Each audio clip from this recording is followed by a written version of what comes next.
What's up, everybody? We're back with the Pesce Lanzillotta team podcast. Hope everyone's doing well. How's it going, Ron?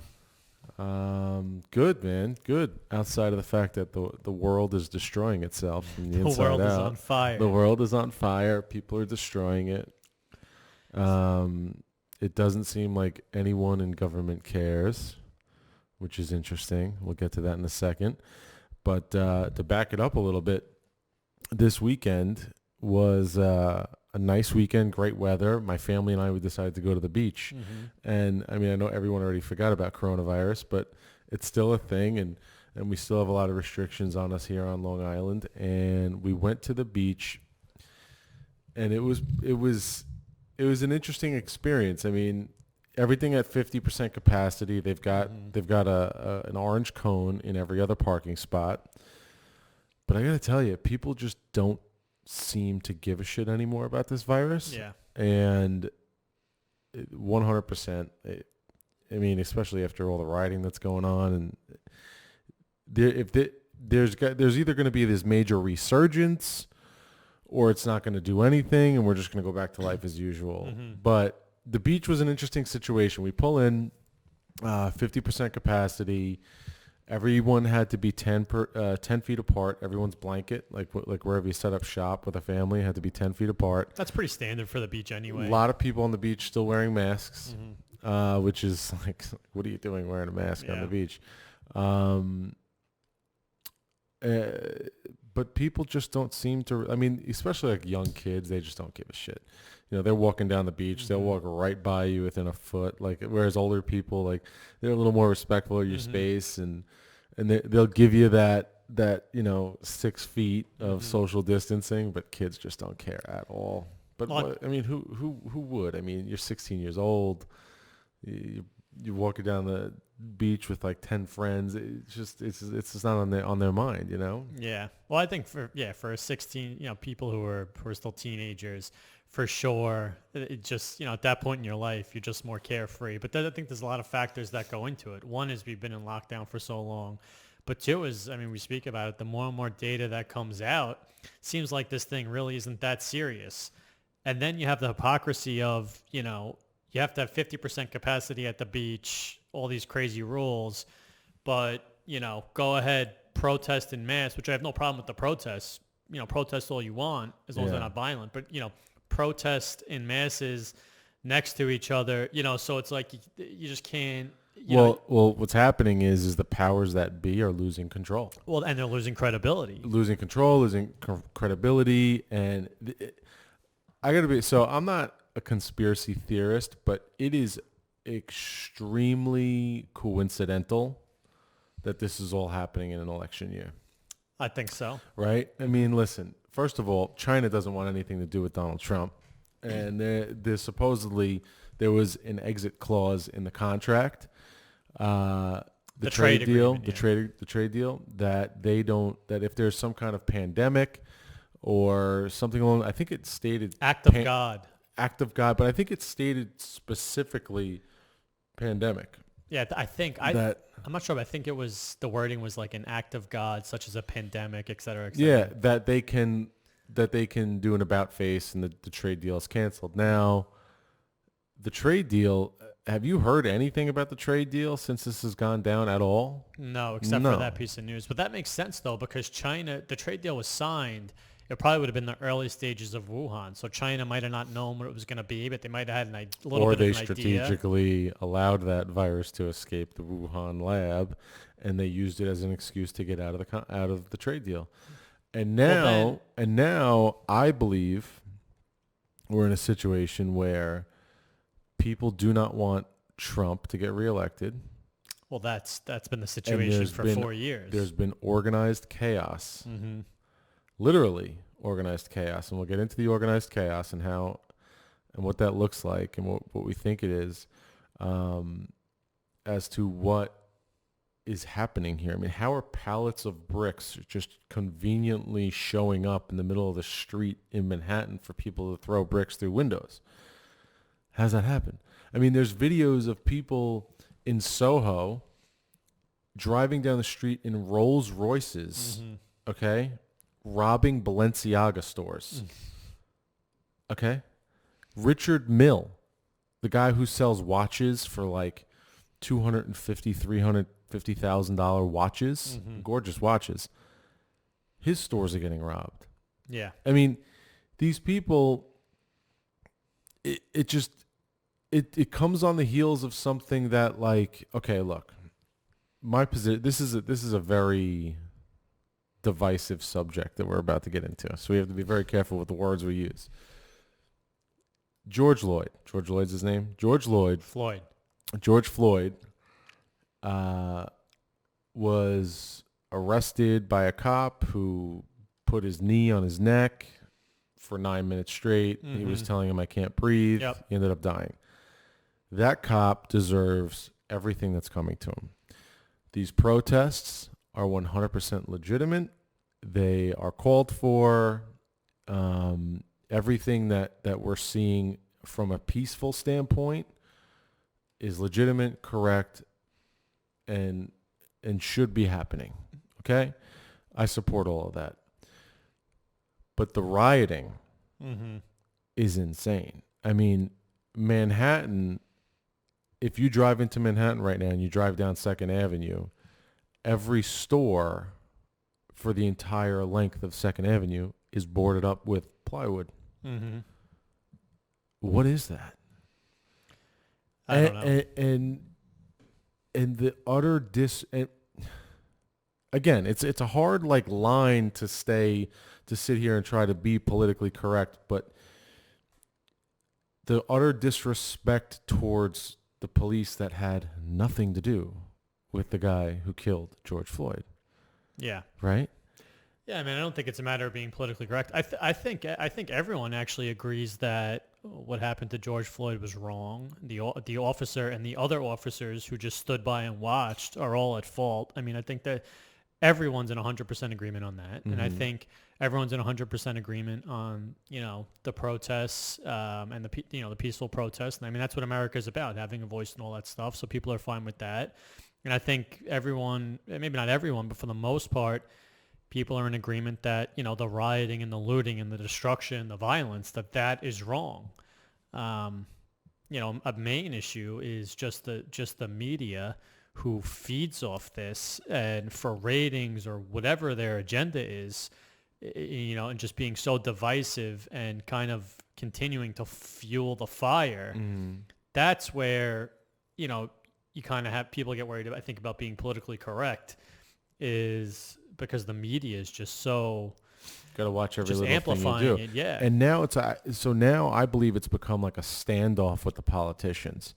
So a big part of me honestly does believe that I believe this is organized. There's pallets of bricks showing up in front of places to use those bricks to destroy storefronts and businesses. There's people on video on the internet paying people to do these things. Like, you see payments being handed out to go do certain things. It's organized. It's organized. It's organized throughout the entire country. And I think on some level, there's a standoff of politicians, right? First of all, de Blasio is the worst. Yes. Worst mayor of all time.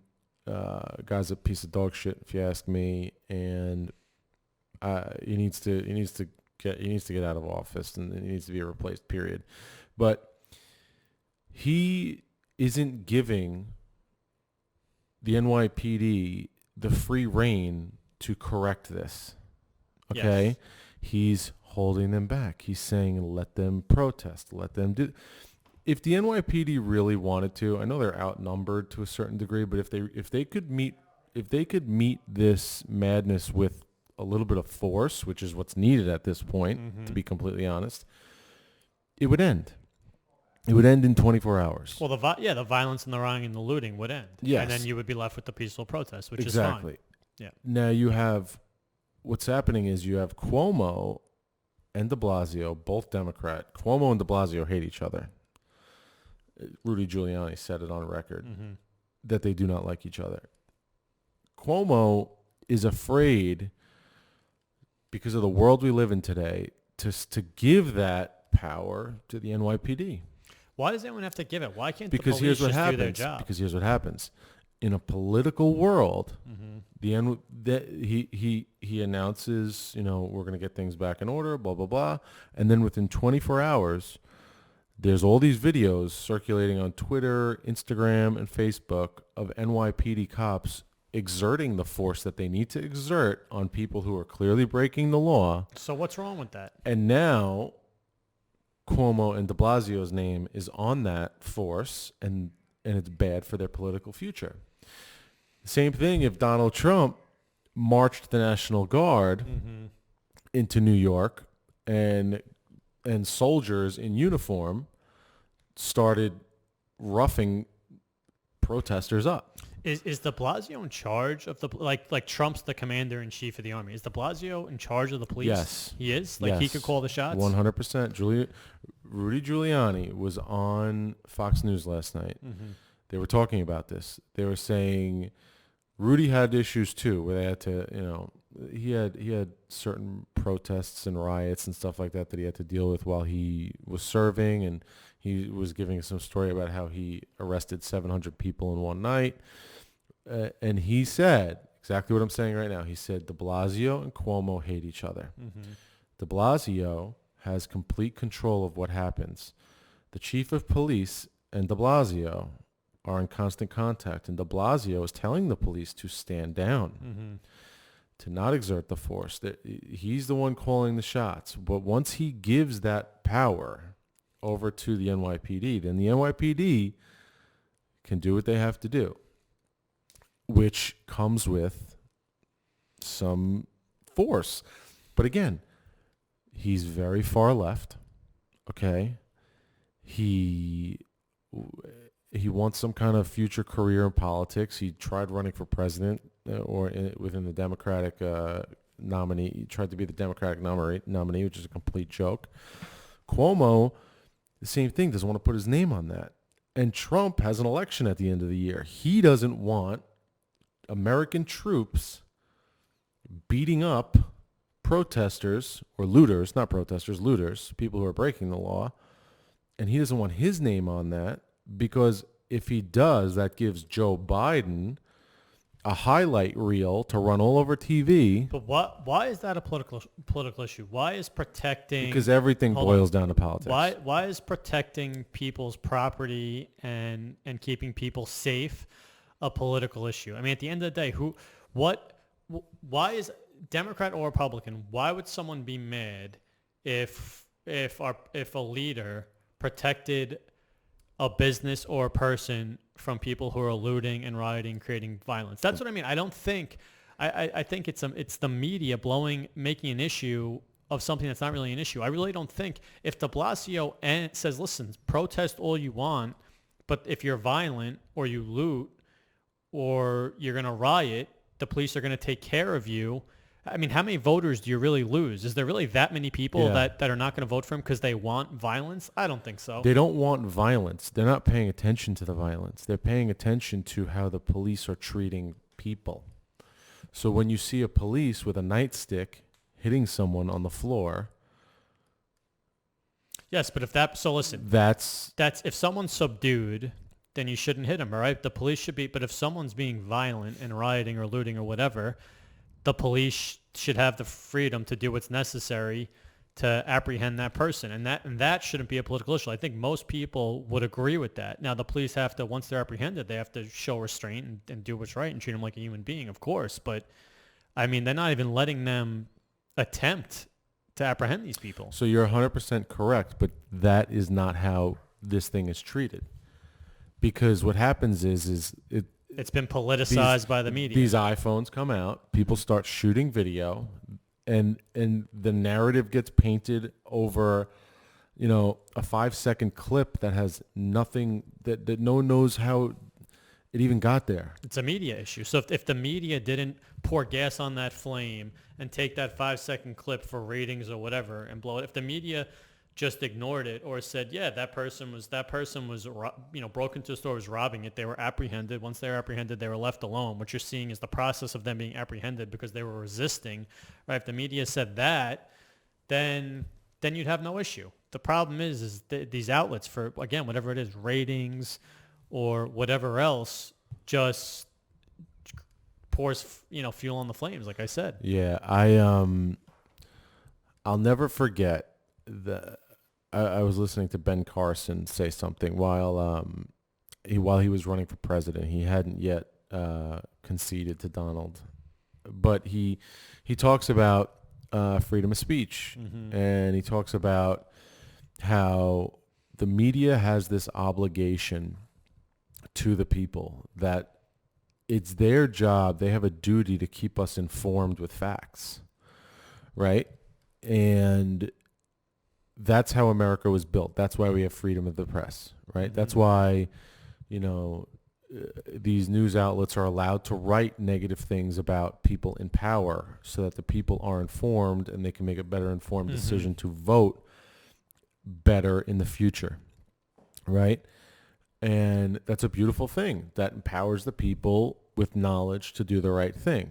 However, the problem is that they've become privatized, profit motive companies. They all have an agenda. That are looking for, in a digital world, they're looking for clicks. They're no longer reporting truth and facts. They clearly have an agenda, and they clearly have their bias. All media. Yes. Every conservative media, liberal media, all of it. It's clear. Yes. It's so clear. You can't watch it and not come to that conclusion. I mean, I personally don't turn on the news anymore. I know if I turn CNN on CNN what I'm going to see. I know if I turn on Fox what I'm going to see. I don't need it. I have my Twitter feed. I get my news from there. I follow people on there. And honestly, I feel like you get more just factual information from credible and verified, not blue check verified, but verifiable people on that outlet. Yeah. Than putting on the news on TV. I mean, but even that is like kind of a shaky place to get. And I'm with you. I'm completely like you put on CNN, you get the left narrative. You put on Fox, you get the right narrative. You're not getting accurate information whichever way you look. You're getting a biased source's perspective. Same thing with newspapers. It's right. So I don't watch any of those, honestly. A lot of, and this sounds stupid in today's age, but I guarantee in 3 to 5 years it won't. But most of my information comes from YouTube, Twitter, just like you. Podcasts. Podcasts, stuff like that. I mean, because I think you're getting a more honest opinion of whatever it is you're trying to get information on. I mean, because there's no money behind it.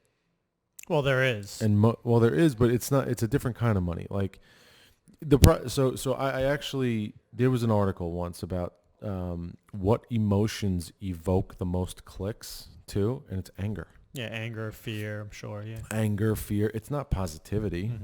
Well, the thing I like about those formats is that right on the news you get a 5-second clip and they cut to the next. Right, on like a podcast, Joe Rogan has the biggest podcast in the world. We were talking about his payday last time. That's clear, and he does like 2-3 hour long form conversations. There's clearly an appetite for that. People want that, where they can sit down, listen to a conversation, listen to someone fully explain their thoughts, get their thoughts out. Someone ask questions, and then they can make a decision. Okay, I got to hear everything behind it. I got to hear the context. Where they're coming from.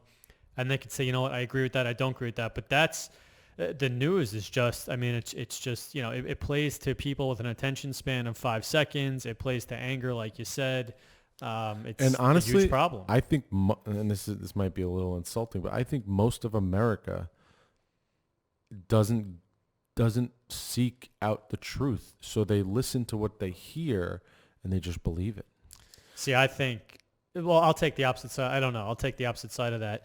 Right, there's a reason Joe Rogan's podcast, and I'm just using him because he's the biggest example, is so popular. Well, he just got the huge payday, 100 million plus, or whatever the real number is because there is an appetite for that. It's like the silent majority. It's like in the news leading up to the last election of Hillary versus Trump. It's Trump had no chance if you put on the news and read, but then he won. I think that most Americans are sick of this stuff, and and they realize that, and they just, they have an appetite for something else, and that's why Right. you see this. But I would love to know what percentage of Americans turn on whatever news broadcast they prefer. Mm-hmm. They listen to what they hear. They take it as as as Bible, Mm-hmm. right? As like the scripture, and they move on with their day. I would say anyone that listens to only one news outlet or reads one paper, right? If you listen to only Fox News or only CNN or read only the New York Times, I would say it's not a matter of if, it's just a matter of when you become so, dug in on that side. Yeah. It's if you're going to do it, you have to listen to it all because they're all extremely biased. And after a certain period of time, if you're just focusing on one, you become like almost brainwashed and crazed. You get caught up in it. It works. You can't resist that. Maybe for a little while, but eventually everyone's going to buy into that. Just Well, I think everyone's bought in. I mean, listen, my uncle. First of all, I'm a long-time gun owner. mm-hmm. And it's funny how a lot of the people who didn't own guns before this are suddenly calling me up asking me for advice on guns, like I'm the gun master or something. I've gotten 4 phone calls from 4 different people who own homes who are now interested in buying guns. If you go to local gun stores on Long Island, there are lines around the store Mm-hmm. of people that are trying to buy guns. They don't even have the guns to sell them and the ammo anymore. Mm-hmm. So, I mean, like for the first time in my life, okay, there was something I'm from Dix Hills. There was something circulating from people in Dix Hills about someone who wrote something regarding, specific towns coming into Dix Hills and looting homes, which in certain parts of the country, as I understand it, they are looting homes. Mm-hmm. For the first time in my life, and I have 3 kids, so I was like a little scared to do this because if I fell asleep and, one of them wakes up in the middle of the night, Mm-hmm. I fell asleep with loaded guns next to me in bed because there was something circulating and we got emails from the district, the school district, saying that this is a legitimate thing. We're taking the proper precautions to protect our buildings and our assets and blah, blah, blah, blah, blah. That's scary, man. I put my alarm on in the middle of the night before I went to sleep. Like, that is no way to live. And I know the same thing happened in Massapequa. I think it's happening in, yeah, I mean, listen, that's the thing about social media like we were talking about. Anyone can Photoshop some image and start texting it and it goes viral. And then people are clearly fearful here on Long Island. Like you said, the gun lines are wrapped around the block at every gun store. Everyone's buying a gun. It's because they're fearful. I mean, I think, what has to happen though is people they can't it's okay to be fearful and take proper precautions, but you can't give into the fear and start reacting to it. You have to remain rational and logical because when people start, making decisions off that fear I think that's when things really get bad. As long as people can stay rational and keep their wits about them, so to speak, it's fine to take proper precautions to feel safe. But, Still though, like when you don't feel safe in your own home, that's a problem. Yes. That's a major problem. But is that because so in both instances, nothing happened? Like obviously no one looted the neighborhood that night, right? Not that I know of, no. Yeah, so it's again, it's media outlets just spreading fear, and people are buying into that fear because in the end of the day, everyone woke up safe. Nothing happened. I hear you. I don't know, man. It's just crazy times. I mean, what's happening in Manhattan is very real. Yeah, well, Manhattan's terrible. I mean, people are leaving Manhattan. Manhattan's being destroyed. I don't know how Manhattan's going to bounce back between coronavirus and then this and the Manhattan taxes and politics. Oh yeah, so who's gonna rebuild all this? Who's gonna rebuild Who's gonna want to move everything? into Manhattan? You can't even. I mean, it's in broad daylight. Shops are being broken into and robbed. Who wants to live in that atmosphere? No, it's mass chaos. Mm-hmm. It's definitely not good.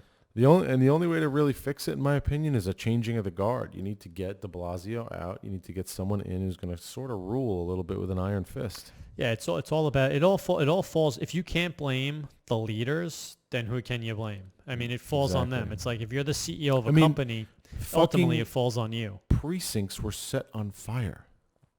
People broke into police precincts and set the precinct on fire. There were NYPD trucks on fire in Manhattan. Well, that's why it's forget about it. Shouldn't be political. Forget about Democrat, Republican. If you are running the city and this is going on in the city you're running, you are failing as a leader. Yes. And if you're failing as a leader, you should no longer be in charge. Yes. You should put a leader in place that can handle the situation. It's that simple. It's that simple. I know.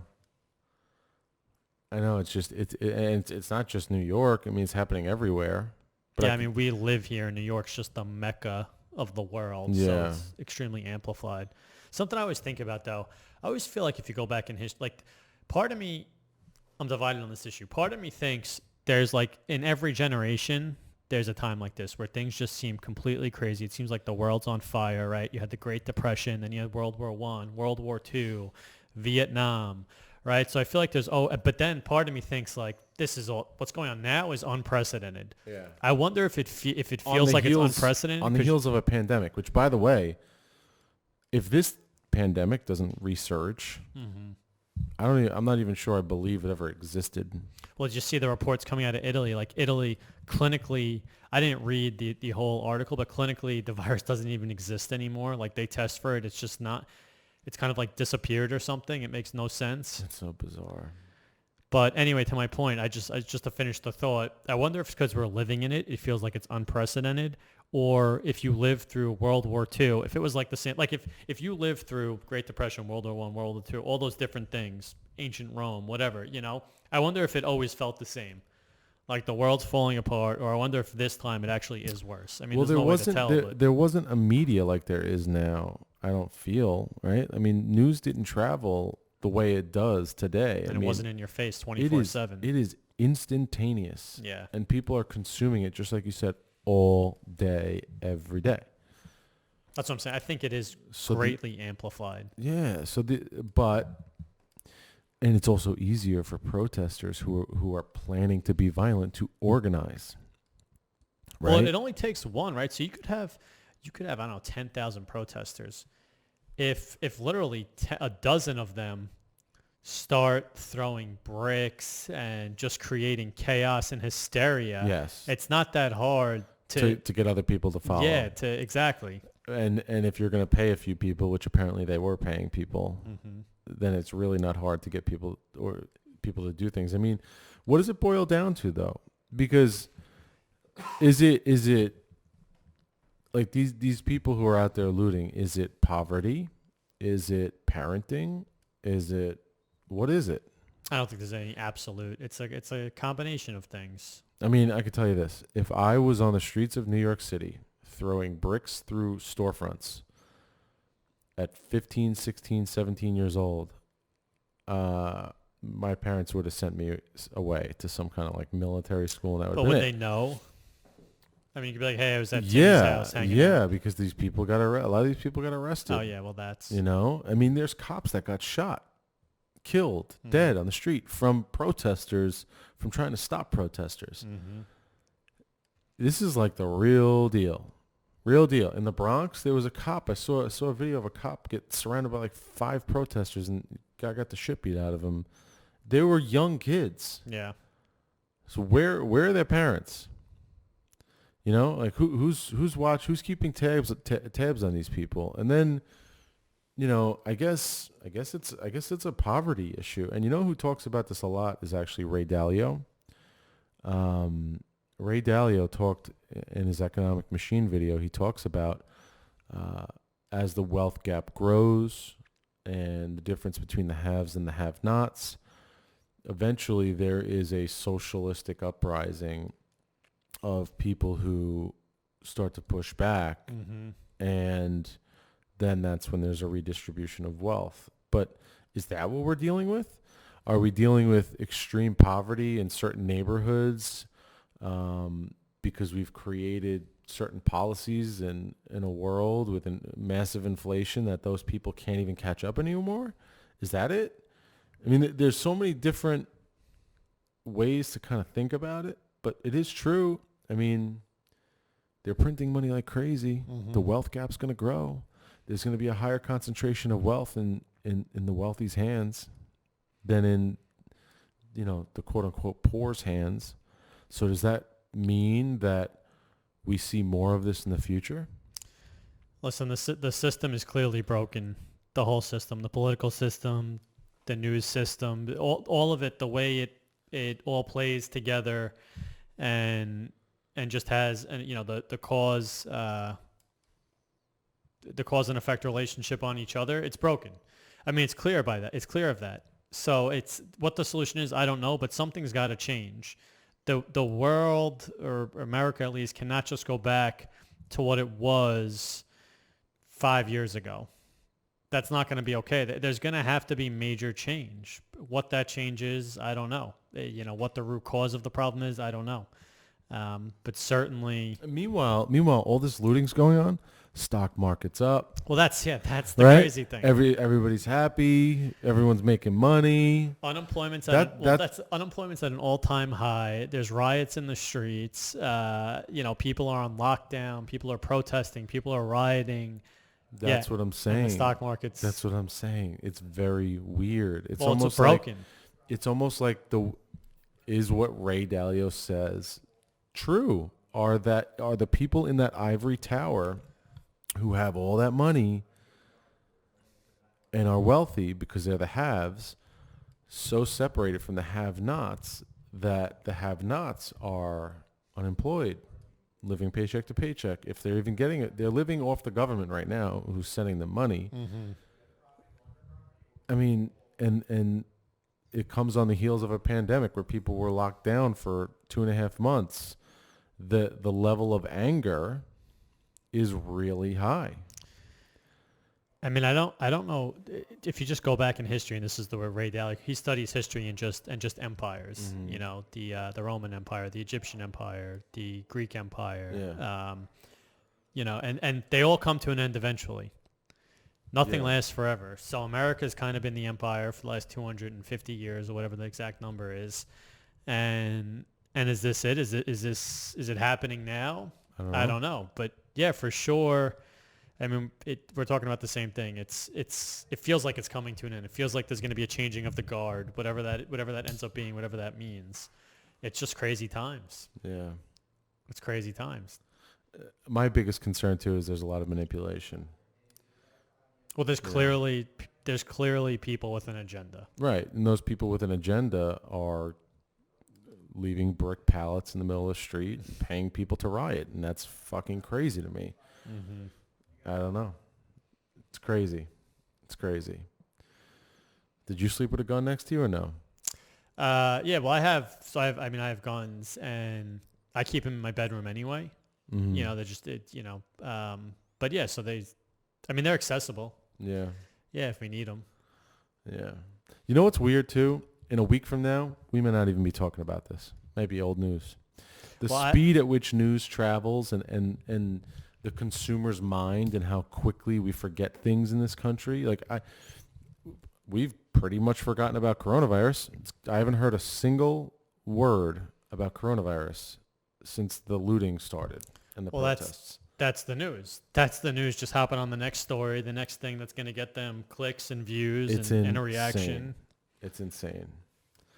It's totally insane. I don't think this is just going to stop, though. I think there's certainly a bigger problem, an underlying issue for all of this. The virus. What do you think that is?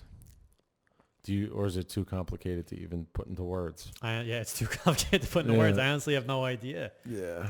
I think the virus was a catalyst of whatever it was that was broken. And then now you have, the George Floyd and the protests and everything going on there, adding to it. I don't just see everyone just being like, all right, well, a week from now, lockdown over, protests over, let's get back to life. I mean, maybe, but it seems like something underlying is broken that needs to be fixed. Yeah. Yeah. I don't know. It's definitely strange times. I don't think anyone really knows. No. But listen, we'll see what happens. It's going to be interesting. I wonder if this is a new trend in America. I wonder if the Ray Dalio, perspective on empires growing and then falling is accurate, and how will we be with each other? Will we provide opportunities for less fortunate people to have some kind of upward mobility, or are we stuck in between this have and have not thing? I think if you look at it, if you just think about it, over the life has always gone on, right? Yeah. Empires have fallen, new ones have risen. Humanity has not ended, and for the most part, the world has become a better place in terms of disease, war, all that stuff. Now, there's obviously still major issues. There's still a lot of violence and evil in the world, but from if you go back in history, in a general sense, we're progressing, not regressing.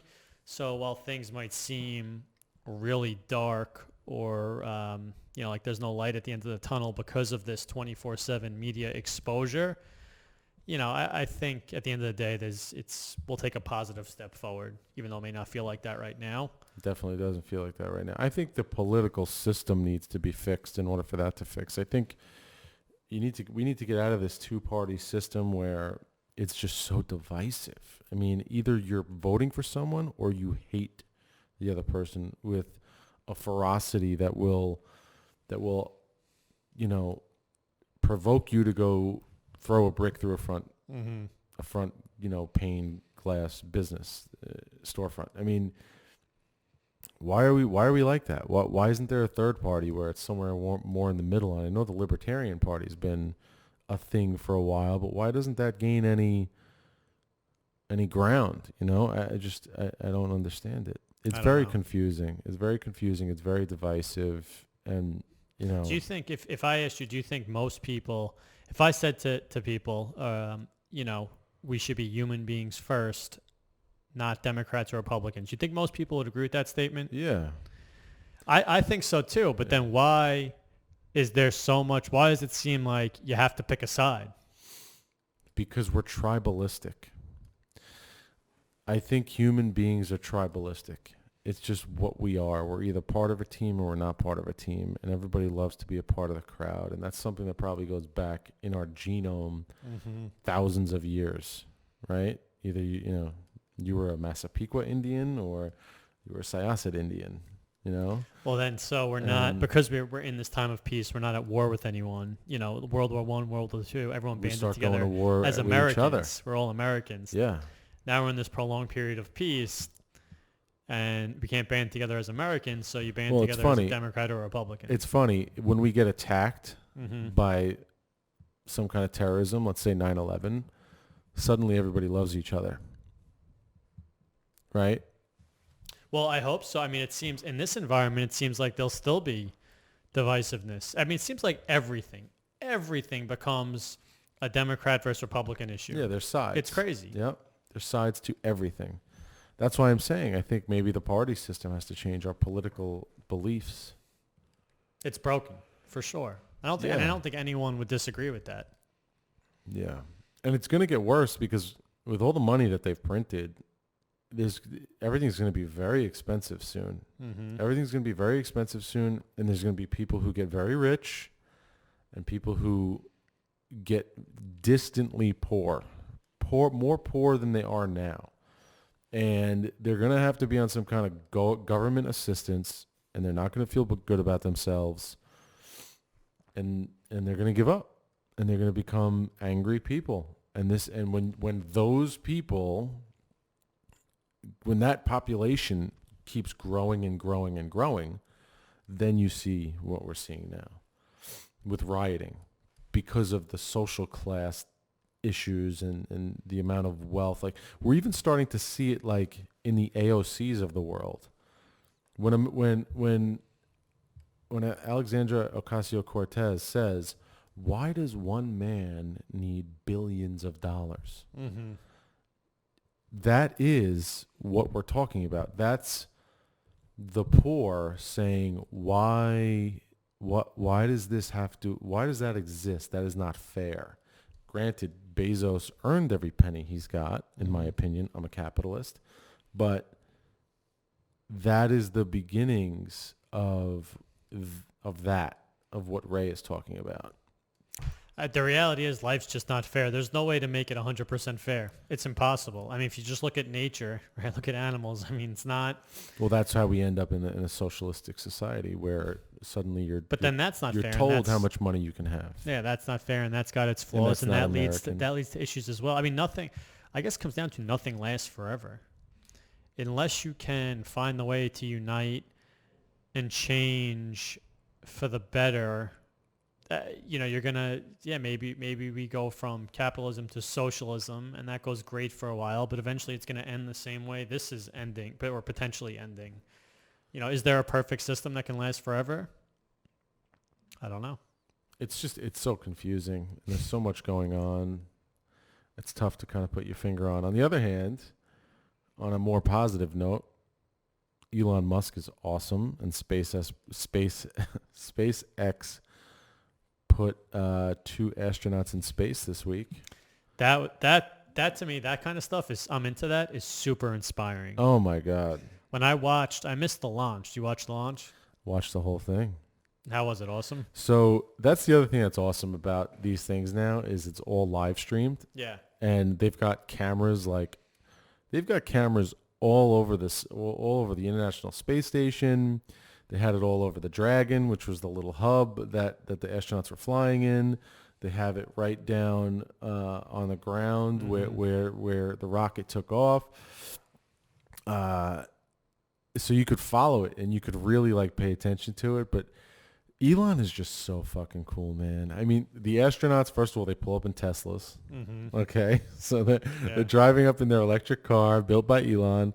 Then they get on this rocket. Now, to think of the nerve that you have to get on the top of a rocket in a little pod. I get nervous getting on an airplane. I know. So a rocket? A rocket. Yeah. But so I watched it, and Elon is awesome. I mean, he made the spacesuits. Even the spacesuits looked awesome. Yeah. Everything he does is awesome. Yeah. But I watched it when they were, I don't know if they were in orbit, when they were actually docking to the International Space Station. And that was just so inspiring to me. The fact that that just private citizen built this spaceship, partnered with NASA, launched people into space. I mean, it's just awesome. And before that, he created PayPal. So really, is he in the rocket business? He just gets the quote, you had the quote online, which I loved. It said, Elon Musk said, I start businesses to get stuff done. Yeah. Something to that extent, not for any reason. And so I don't think he's in any business. I think it's just if he wants to do something, he does it. He's like, all right, what do I have to do to get it done? So he's probably, first of all, he's brilliant. So Clearly. I was listening to an interview 3 months ago. Mm-hmm. Joe Rogan had an interview with an astronaut who went to space 3 times. I forget the guy's name, Greg something or another. Went to space 3 times and is one of Elon's top employees at SpaceX. Yes, I know who you're talking about. Was one of the coolest interviews ever. The guy talks about doing a spacewalk and going up into space and what it's like and all that. But he also talks about Elon, and he's the guy, he works 16 hours a day.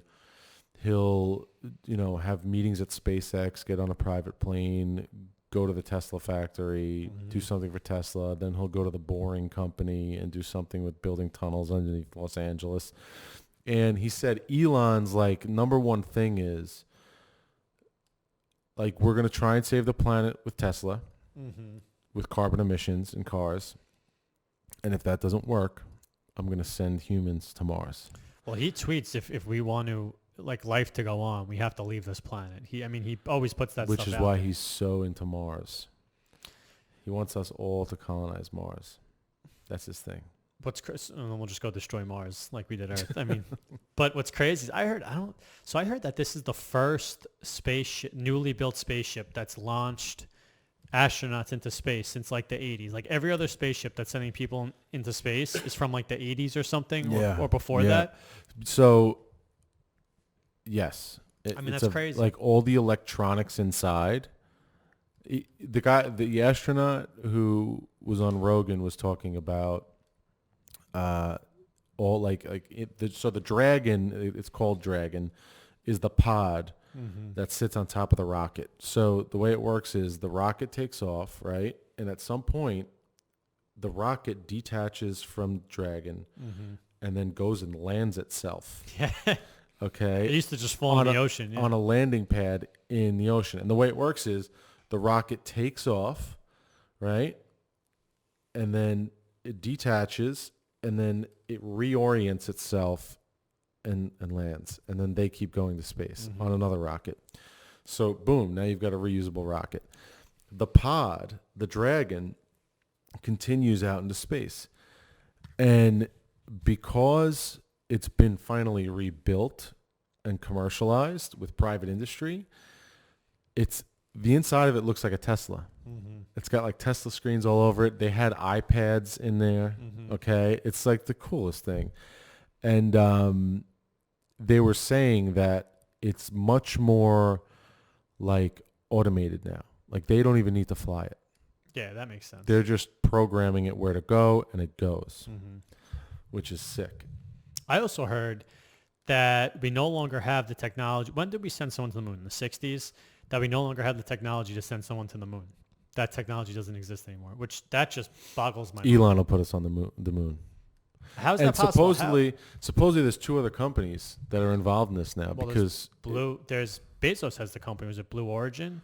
Blue something, and then Boeing is another company that's doing it. And I think is Richard Branson involved at all too? Does he have a company like with Virgin? I don't know. Virgin Galactic or something? Well, he has Virgin Airlines, right? He might be involved too. Yeah, there's definitely. So think about it. Elon sent someone into space. Then you have Boeing.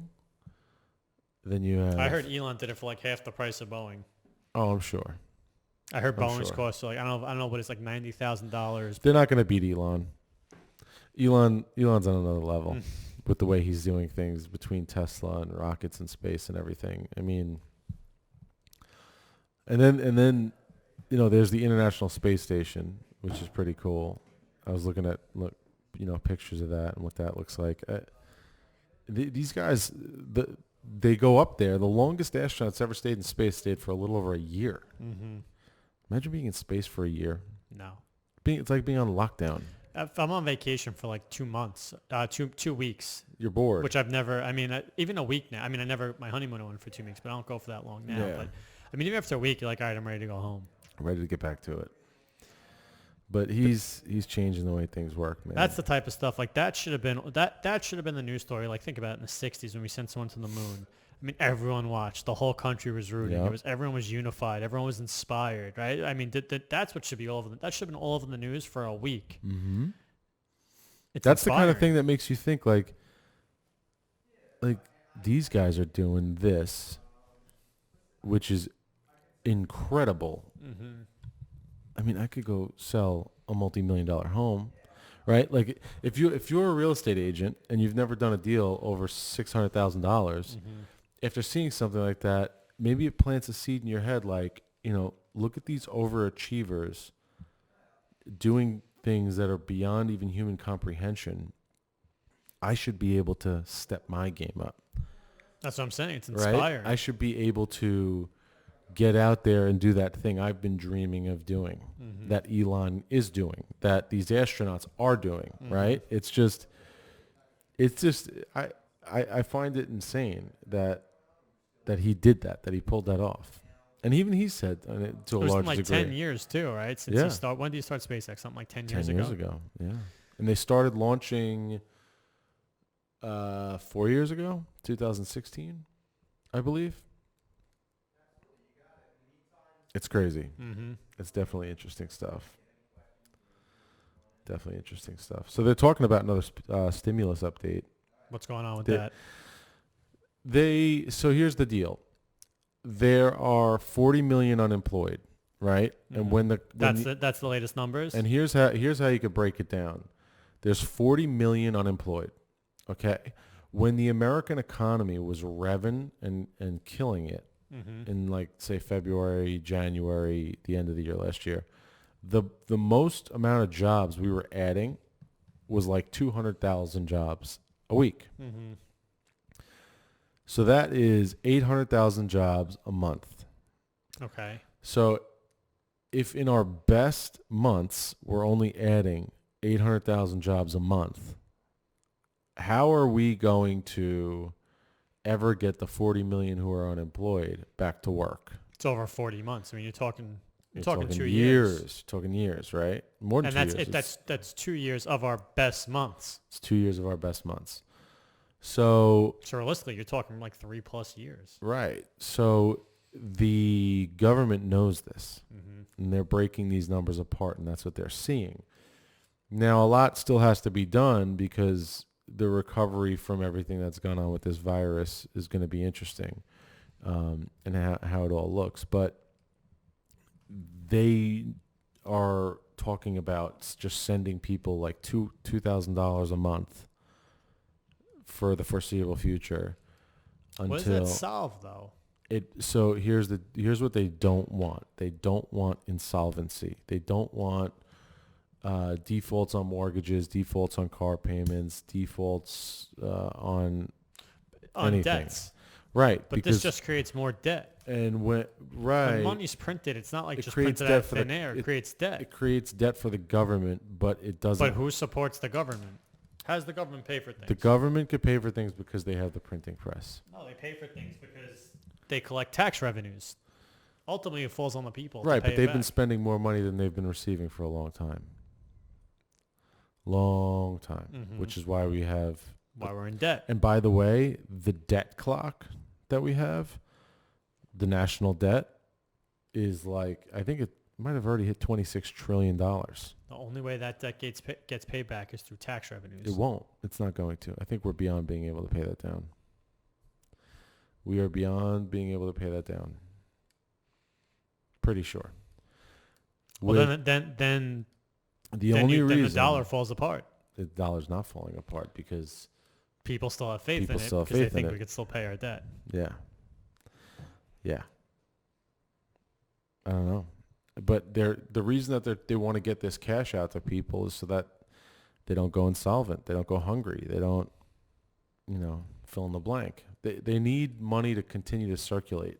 If you could do it in a way where you actually help the people who really need the help, then I'm fine with it. The problem is the way and there probably isn't a way to actually do it, is that, I mean, you have people getting it that probably don't need it. You have people getting it that probably need a little more. I mean, there's probably no good way to do it. But if you could do it in the right way, I guess it is a feasible solution. Yeah.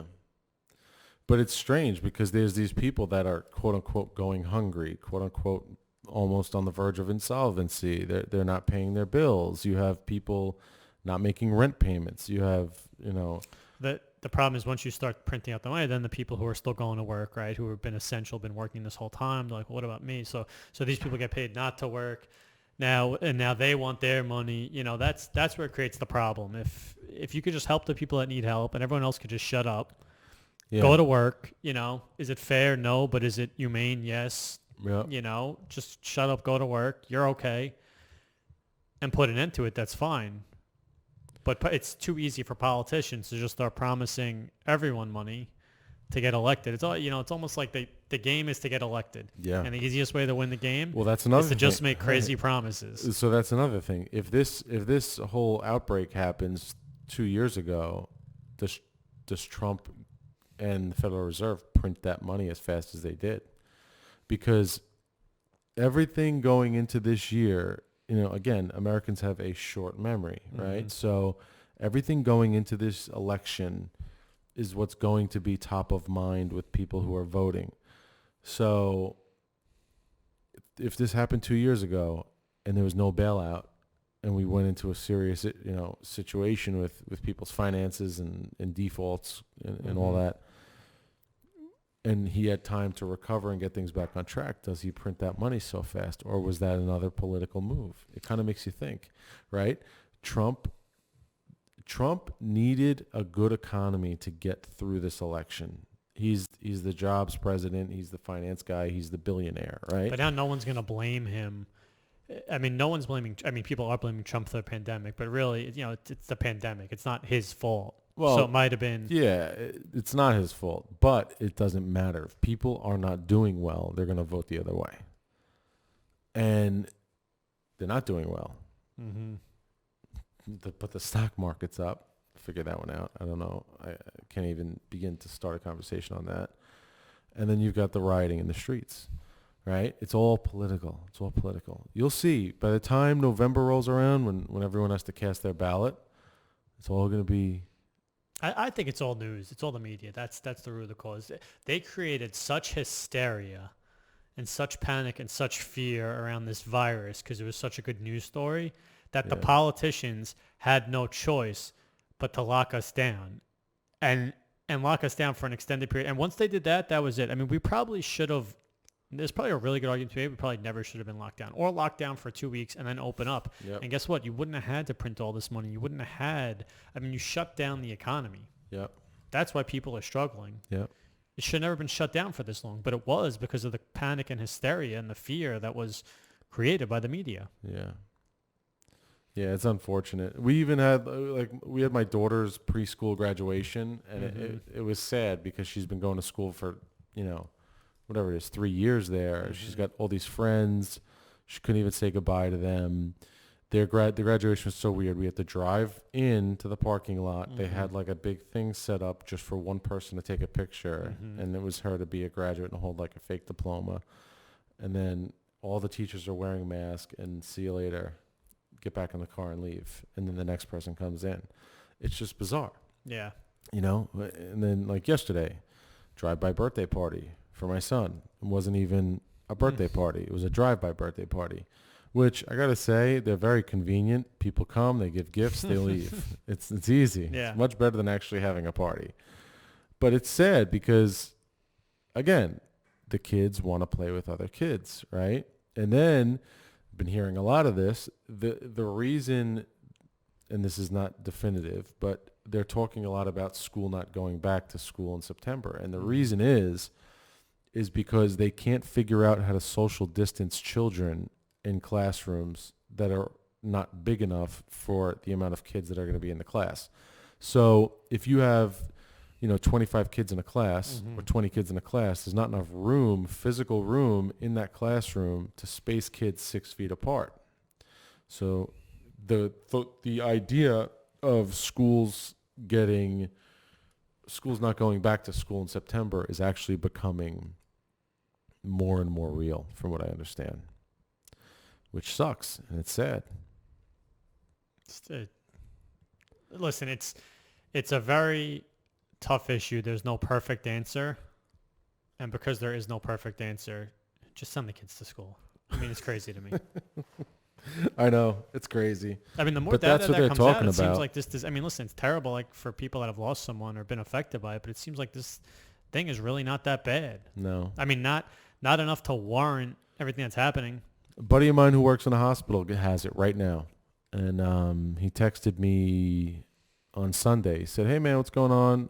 We were just bullshitting through text, and I was like, "Hey, what are you doing?" And he goes, "Nah, nothing, just home with the corona." So I picked up the phone and I called him. And he's like, "I don't feel anything." He's like, I don't have my sense of taste and smell. That's it. That's the only thing that he lost from it. Maybe a little coughs here and there, but otherwise he was fine, according to him. So I don't know, man. And the average age of death with corona is higher than the average age of death. Mentioned that last time. So that's I crazy. mean, come on. I'm kind of over it at this point. And I think it's going to be interesting to see what happens with a resurgence after all these marches and all that. When you have mass gatherings of people, it's going to set us back. It has to. But they can't relock us down. No, that's the thing. Once you open up, you can't go backwards. It's opened up. People are already telling all the people. The people in charge have lost control. If you think you're going to relock New York down, it's not going to happen. No. It can't happen. No. It can't happen. At this point, there's just going to have to be casualties. That's it. That's it. Literally. But there's casualties in life. There's casualties with so many Yes. illnesses and sicknesses and everything. Yes. I mean, that's life. Yeah. They can't go down this road again. Let's talk about the real estate market. Go ahead. All right. So, because we're only 3 days into June, I'm not really going to talk about June. We'll get to June in a little bit, but I want to talk about and wrap up May. So May, new listings, there were 2,451 as compared to last year. There was 3,768. So that's down 35%, which is actually an uptick from the month of April. So I think towards the back half of May, we started to see a lot of properties hit the market. And I could tell you in the first 3 days of June, we already have 317 new listings to market, which is significant. The houses that have gone under contract in May, 1,315, down from 2,728 in 2019, which is down 52%. In June, the first 3 days of June, 147 have already gone into contract. Okay. Closings, which is, again, a lagging indicator. We say it every time. 1,274 closings, down from 2,143 the year prior, down 41%. And there's been 70 closings in the first 3 days of June. What are we seeing in the last week, in your opinion, with regards to new homes coming to market? Are people getting more comfortable with it? Yeah, the data points to it. We're seeing a lot of activity in the market, new listings, a lot more houses are hitting the market. Yep. And that points that, I think at first we saw new listings were down at one point like 70%, maybe Yep. even as high as 80%, and Yep. now they're only down 35%. Closed and under contract, we'll continue to see those numbers down about 50%. You think so? Yeah, because that's affected For by how the long? listings. For how long? I would say this month, and then I think next month it'll start to come back because there's just not a lot of Yeah. inventory. Yeah, I because agree with that. In March, April, and May, not a new. Well, that's the other thing. Listings. Right now, I'm talking about today, there are not a lot of listings on the market. No. And being on the market is a really good thing. Mm-hmm. But they are coming back. Homes are coming back on the market, and the homes are being absorbed by the market because we're getting a lot of people from New York City who are coming out here to buy a property. Nobody wants to be in the city right now. So definitely something to consider if you're looking at selling. I mean, as it is, if we look at, there's a market report generator that we have here. It logged me out. Anyway, prices are up. Prices for real estate are up. They are up, I think, 8% year over year, almost 10%, which is pretty significant. Transactions are down like 30% across the island. The number, I mean, I always shoot this stat out there just in conducting business, on a routine basis. The number one factor of housing prices is across the country is simple supply and demand. Yes. That's it. Not rates, not anything else. Is supply and demand. And right now it's extremely low supply, so it makes sense that prices are up. And it doesn't. Right. I mean, rates are low too, so that doesn't hurt. Yep. Anything else to add on the real estate front? No, I think we pretty much summed it up. Listen, it's a I don't say it's a good market. There's activity in the market. It's you can get a good number. It's not like housing prices have plummeted, so you could definitely sell for a good number. Rates are low. If you're looking to get out of the city or something, there's good reason to buy. So it's I think we're going to continue to see a lot of activity in the market this summer. Yeah, I wouldn't be surprised if I think in August for sure. In August we might see an increase in under contracts, new listings, and close compared to year over year for August. Because people are still going to try and rush in for the school year in September. And August is normally a slower month anyway, just because it's the last month of summer. It's hot. People are enjoying their summer vacation. Yep. So I think this year people are going to be, a lot more active in that month. Yep. All right. Well, with that, we are the Pesce Lanzillotta team at Berkshire Hathaway Home Services. If you guys are looking to buy, sell, or rent real estate, give us a call. Our number is 516-888-9711. That's 888-9711. Our email is info@pl-team.com. If you want to send us an email. Outside of that, thanks for listening. And until next time, we'll see you then.